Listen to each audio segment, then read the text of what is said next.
All right, everyone, welcome back to the channel. Thank you for tuning in today. I want to show you, for all those that may be struggling with, trying to not say clearly identify supply and demand zones, because by now you should be able to kind of see these zones. I mean, because you're just looking for areas where there's aggressive buying and selling on your charts, and it happens no matter the actual chart itself, meaning if it's a higher base or a lower base chart, if it's a tick, volume, range, time-based chart, it doesn't matter what type of chart. You're going to see supply and demand because it's all over the charts. Okay.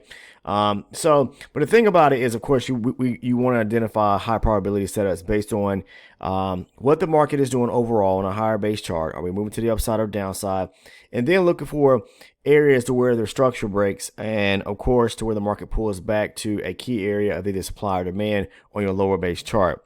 And of course, I have a few other ingredients like the gap back at the zone. I like to see all that is where the market hasn't mitigated back out of the zone yet. So there's opportunity, probably, resting orders on the table or orders still resting there that need to get filled. And when the market gets back there, being that there is a gap there means that the market probably is going to reject that area and continue moving in the same direction. But it doesn't happen all the time when it taps into a zone that is automatically, even at a high probability setup. That's the thing about trading. A lot of people fail to understand is that nothing is 100% guaranteed.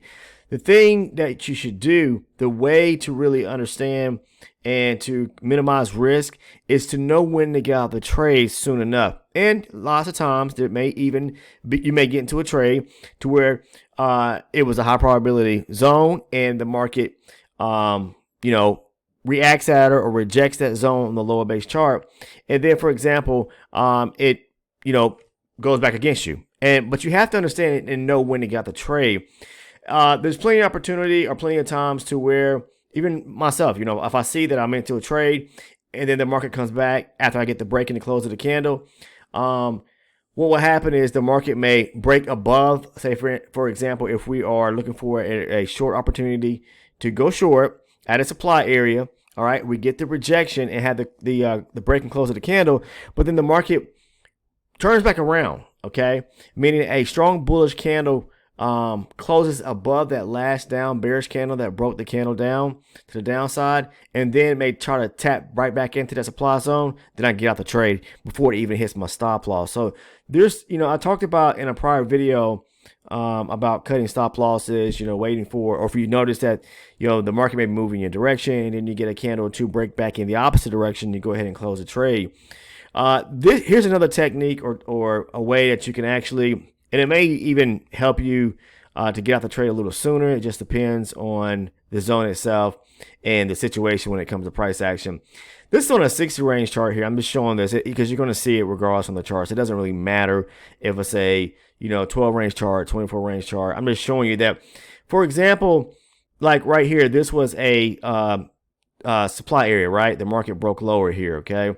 So the market retraced, started breaking structure to the downside. We had this break below this area here at 18,657, and then it pulls back to this supply area here. And as you can see, it does tap into the zone, of course. All right. When it taps into the zone, we get these candle wicks here, 1, 2, 3. But eventually we get the break and close of the candle in the opposite direction. All right, at a supply area. Now, once we get the break and close of a candle, meaning a bearish candle that breaks and closes below, so basically right here at 18,700, look to go long. But let's say you were long. Well, you shouldn't have been long right here on this candle here, even though this is a bearish candle, because we actually tapped into the zone, pulled away, and it kept pushing higher. I like to wait for the break and close because it kind of gives me more of a sense of a rejection. So let's say if we got to the trade at the break and close, maybe down here at 18,700. And this is on a higher base chart, on a 60 range chart. Okay, I'm just showing you an example. And then the market turns back around and we get a bullish candle back to the upside. The moment that candle, I see a bullish candle that starts to form after we got the break and close at the rejection of a supply zone at the zone itself, and then a bullish candle forms back to the upside. And let's say it closes somewhere in this area here, back within the supply zone, okay? Or at the midway point or almost closes right there at the back end of this candle here, I'm going to go ahead and get out the trade. Of course, your stop's going to be rested at the back end from where the rejection took place at. Now, again, this is on a 60 range chart. If we were on a 12 range chart, then, it all makes sense. It doesn't matter what chart. You just have to understand rejection at a zone and what it looks like, or as far as getting out of the trade quick enough. So even like right here, the market pushes down, pulls back, breaks lower here, then it pulls back. We have a supply zone right here, okay? So the market actually closes into the zone, and I'll talk about that when the market closes into a zone. Be careful about situations like that because they may be trying to push higher. But what it does in turn, it closes into the zone. This is a supply area here. There's gaps below or areas that need to get filled, so understand that it can definitely come back, and it's more likely going to test that area back below, even though we kind of broke above this area right here. So it taps into the zone. All right, we get the break and close of the candle. Again, let's say the situation unfolded here. We close into the zone.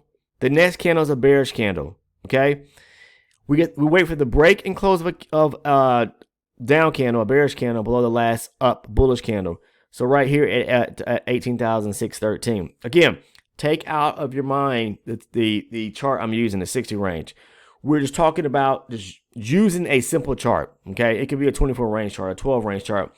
But when we are looking for the actual trade to get into, of course, we're looking to move down. So we mark our zones on, like I say, a 60 range chart. And what I do, I'm not telling you to do that. You may mark your charts on on a 5-minute chart or a 1-hour chart or whatever you may mark your charts on. I'm just saying to you that the example of what you will see lots of times, the possibility that what could happen is that when the market taps back into a zone, and then you scale down to a lower base chart to get into the trade at a more precise entry point where the market is broke structure, came back to a supply zone on the lower base chart, excuse me, and then you see the rejection to where you get the break and close of the candle, right? But then the market turns back around with the bullish candle back to the upside. All right. So if we turn back around the situation right here where we got the break and close, and this next candle, take in mind that this is a bearish candle right here, but if this next candle was a bullish candle that pushed up and closed above, right back into the zone, then I'm gonna get out the trade, okay? Because yeah, it could be a second test to where they're testing that area again and then push lower. But if you're someone that is, I guess, really has a small account, tight on funds, and you're really looking for the market to really move in your direction once you get into a trade.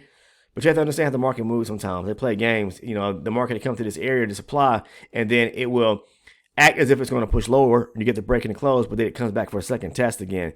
So you can either get out the trade, okay, to prevent yourself of, your stop loss being ran, which will probably be at the back end right here, or you could just simply ride the trade out and see what happens. Is it going to hit your stop loss, or is a second test on a pullback to go lower? What is it going to do? Sometimes I will go ahead and get out the trade, depending on this is the thing right here, how the market is moving. If it gets back to the zone and I don't see enough bearish momentum, if I'm trying to go short at a supply area where we got enough bearish momentum stacking up when the market's really moving, then it pulls back with a strong bullish candle. So let's say we got a candle close bullish, bearish candle with the break below here, right? But then we flip back around and we start showing, and it doesn't push down like, with force, meaning one candle drop around after the other, but we get the break and close and immediately turns back around with a bullish candle back to the upside, then I'm probably going to go ahead and get out that trade. And again, this is a way to prevent and minimize, risk, as well as minimizing you from taking any kind of drawdown on your account, which just depending. I mean, you should know where to kind of put your stop at. But another example, we'll take a look at it like a demand setup. If this was working I'm not saying working in real time. The market is actually open. It's closing in about 25 minutes Eastern time. But anyways, what I'm trying to say is that let's look for a demand setup right now. So here's a demand setup right here. We got a breaker structure. The market pushed up, pulled back, and then it broke structure, broke above this area here at 18,925. We get a pullback to this demand area. You can see the aggressive selling coming out of that zone or that area right there on this swing to the upside. Comes back. It's a high probability zone. Okay, there's a gap back at the zone. The market rejects it here. Got a strong bullish. it actually didn't close into the zone. So this is the kind of setup that I like to see, is where it comes back, taps the zone. The next candle that forms is a, let's see, I'm trying to see if it closed into the zone. Very slightly, but it didn't actually close with a full body candle into the zone. But it came back to tap the zone, turns back around, bullish candle to the upside. And that's what I like to see. Most times when I see this where a candle doesn't actually close deep into the zone, or closes like this was maybe like a tick or two, a couple of ticks, whatever the case is, but the body didn't actually close deep into the zone. And then you get a strong bullish candle to the upside like this hammer candle here with the wick end of it. So it came into the zone, wicked away. Hammer candle closes above here, closes above the zone there. That's a strong indication that they want to continue pushing to the upside. So I'm going to go ahead and get in aggressive. But let's say the market did that. The next candle was bullish right there. Okay. Yep. Showing some sign of bullish momentum back to the upside at this high probability setup. But then we get a bearish candle that turns and closes back into the zone. Again, that could be a second test. But this is a way to go ahead and get yourself out of a trade. If you choose to, do so without it coming back. And let's say it came back and it closed right here. Maybe it closed at your break-even point, depending on where you got into the trade. If you got in like right here to close this candle here at 900 and the candle closes maybe right here, maybe it's going to close it right around your break-even point or maybe a few ticks below it. But you have to kind of determine and make a decision. Okay, am I going to wait to see if it's going to be a second test? Are they going to close into the zone? Okay. And if they do close into the zone, I talked about that before. A lot of times if they close into a zone, it's a strong indication they may want to continue pushing to the downside, but not all cases. So trading is a game, it's a probability. You have to make this wise decisions as traders. And if you're someone that's trading with limited amount of funds or small account, you may want to close the trade out. Again, if you start to see when the market is just ramping to the upside real quick after rejecting this area, then you should be okay because you got a lot of momentum, bullish momentum to the upside here. But if you get a candle close to the upside, then the next candle comes back as bearish and it closes in the zone, then you may want to think about closing early to get out before it even hits your stop loss to preserve capital as well. All right, so that's just a demand setup there. So basically what we're doing is we're looking to see first and foremost, when the market get to the zone, did it close in the zone? If it closes into a zone, inside the zone itself, deep into the zone, be very mindful about that because the market may try to continue. It could be a sign that it wants to continue pushing. In this case here, break deep into the zone, may want to continue pushing lower. If it was a supply area and it broke deep into the zone with a bullish candle, then it may want to continue pushing higher. If it doesn't, it just kind of wicks the zone and then you get strong bullish candles that follow suit, then that's a strong indication, especially if the market is already trending in the upward direction, because supply and demand is all about trend trading in a sense, looking for setups to where the market is. And it works best when the market is moving in one direction. I'll say that. But, it's moving to the upside in this case here. Got a beautiful demand setup right here. It gets into it. Bullish candle closes, it wicks the area, bullish candle closes to the upside, the next candle that closes to the upside is bullish as well. Then that's a strong indication because they come down, didn't close into the zone, but they wicked that area out to close above the zone, okay? And then the next candle is bullish, and that's a strong indication that they want to continue pushing higher, which they did. They went up there, okay, and broke above the the most recent high that it made, okay? The last high that it made, which was right here at 18,956. So I just want to show that to you and talk about that because that's a technique that you can use as well. If the market flips back around and you're into a trade in either direction, flips back around on you and that candle closes into a zone, then just be very mindful and make a quick decision. Do I want to see if this is going to be a second test for them to reject it and continue moving in the direction, or do I want to go ahead and close it out before it hits my stop loss? All right. So just keep that for food of thought in the back of your mind when looking for, or when the market reaches your zone or your area of interest, to see what happens as far as rejection. But that's all I want to share with you guys today. Hopefully these tips and this advice helps out. If you're not a current subscriber to the channel, please take the time, if you don't mind, to go ahead and click on the sub button. Tons of videos surrounding tons of valuable content here on the channel, in which you'll probably find loads of information that may help you out in your own personal trading. So go ahead and click on the sub button, join the team. And if you haven't turned on your post notifications, do that as well when you click that sub button to make sure you never miss one of the uploads here on the channel. Anyone interested in joining the Discord, the link is down in the description portion of the video. And last but not least, if you found value in today's video, please drop a like on it. I appreciate it. Take care and see everyone in the next one.